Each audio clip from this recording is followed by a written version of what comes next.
Thank you for your messages. A number of people have asked me about the end of the world, what the Orthodox Christian perspective is on the end times, which is what I'm going to make this little talk about.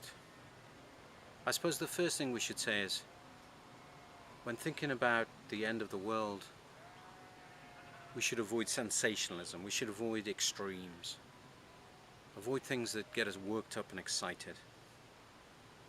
We need to stay calm, reflective, thoughtful and prayerful.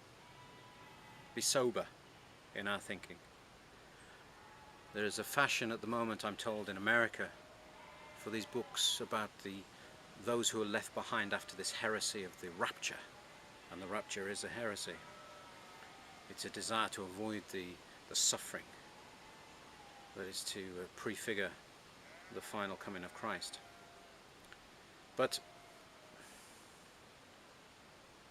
we must remain sober, and yet St. Paul tells us to live with an expectation of the coming of Christ. If we look at the early church, there certainly was an expectation amongst Christian communities that Christ would return in their lifetime.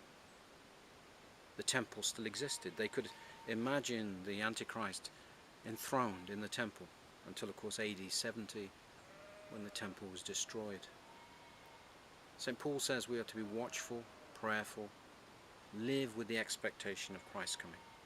And we too must do this. We too must live with an expectation of Christ's return. Because every one of us is going to die. Every one of us is mortal, unless Christ returns before we die, of course. And the majority of us, I suspect, will live out our lives and die as many generations have before us. Every one of us, whether Christ returns before our death or not, must stand before God and give an account for our lives. And so the Church Fathers have taught us that the daily remembrance of our own death, the daily remembrance of our mortality, is the only way we can gain a true perspective on our life, is the only way that we can live a true Christian life, to remember our own death, to live in readiness for our death. Saint Seraphim of Sarov each night would sleep in a coffin, which sounds very extreme to some people. But it was a reminder to him that he shouldn't lay down and end any day unless he was absolutely ready to die and stand before God. And this issue of the signs. Many people have asked me about the signs and what to look for before the end of the world. And Jesus, of course, did say we should be watchful. We should look for these signs. First of all, the death of love. We see in the world around us an absence of love. Our own hearts are drying up. Mankind is becoming unloving and egotistical. The individualism of our Western culture particularly is a clear sign that something is going wrong, that evil is running amok. And the preaching of the gospel to the whole world. Certainly there are few places now where orthodoxy has not been preached, and the spreading of the truth of orthodoxy is now reaching almost all the corners of the earth. So we can see this happening, and particularly with modern communications and transport.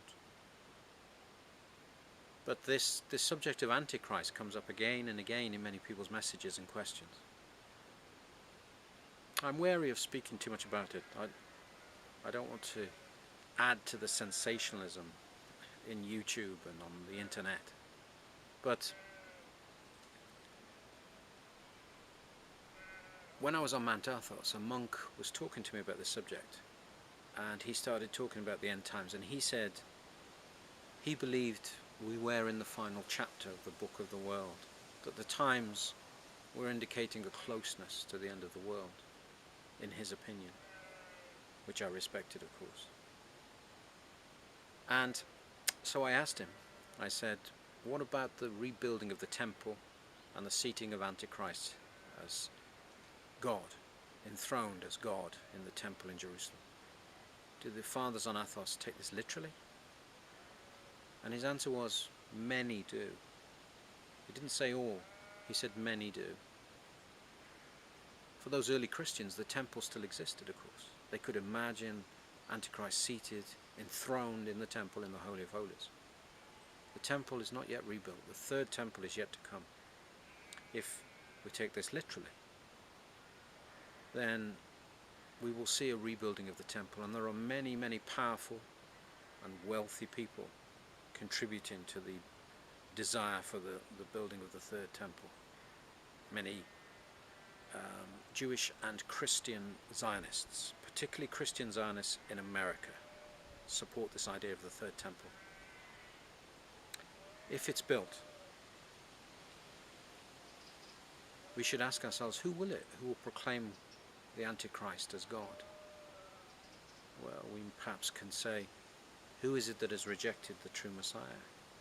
Who is it who is still looking for the Messiah to come? Who is it who is likely to proclaim a false Messiah as Christ? We should look for these things, but we should be careful. We don't know when Christ will return. He told us no one knows. It could be in 10 years, it could be in 100 years. Christ isn't limited to anything. Just as his mercy and love is infinite and boundless, so too he can do anything. He might come in the next hour and confound all our expectations, or he may come in 1,000 years. But our calling is to remain sober and repent, and to seek to live out the spiritual and Christian life that Christ calls us to. This should be our focus, to live in readiness for our own death. And if Christ returns before we die, he will find us ready. He will find us as the virgins who kept their oil lamps burning, who stayed watchful, who kept vigil, who weren't turned away weeping.